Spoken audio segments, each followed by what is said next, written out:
নজর রাখবো পরবর্তী সংবাদে।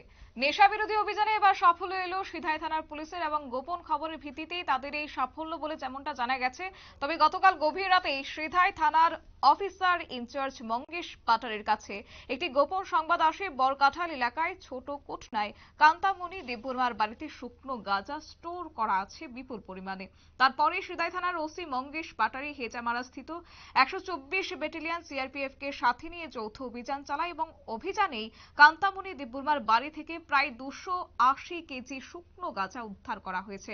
সাথে দোলন দেববর্মা নামের এক ব্যক্তিকে গ্রেফতার করা হয়েছে বলেও খবর রয়েছে। তবে আপডেট কি রয়েছে এখনো পর্যন্ত শুনুন। গতকালকে গভীর রাতে আমাদের কাছে একটা সোর্স মারফত ইনফরমেশন আসে যে ছোট কুটনাতে একজন কান্তামণি দেববর্মার বাড়িতে প্রচুর পরিমাণে গাঁজা, শুকনো গাঁজা স্টোর করা আছে।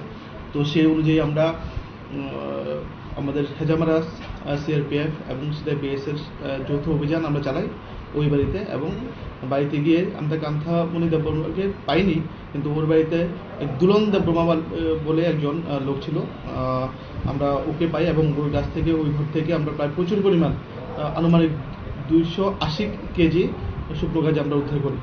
বাজার মূল্যটা কত হবে? এটার বাজার মূল্য আনুমানিক 22 থেকে 23 লক্ষ টাকা হবে।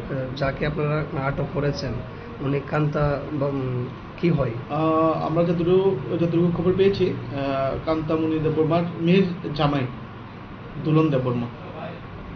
আপনাদের সাথে 124 ব্যাটালিয়নের সিআরপিএফ ছিল? হ্যাঁ, আমরা 124 ব্যাটালিয়ন সিআরপিএফ আমাদের সাহায্য করেছে। আপনারা শুনলেন পুলিশের বক্তব্য। প্রায় 124 ব্যাটালিয়ন সিআরপিএফ কে সাথে নিয়ে তাদের এই যৌথ অভিযান। তবে এই অভিযানে সাফল্য আসে পুলিশের। 280 কেজি শুকনো গাঁজা উদ্ধার করেছে পুলিশ, যেখানে এই বাজেয়াপ্ত শুকনো গাঁজার মূল্য প্রায় আনুমানিক 22 লক্ষ টাকা হবে বলে জানিয়েছেন সিধাই থানার ওসি মঙ্গেশ পাটারি। নিয়ে নিচ্ছে ছোট একটি বিজ্ঞাপন বিরতি, সঙ্গে থাকুন।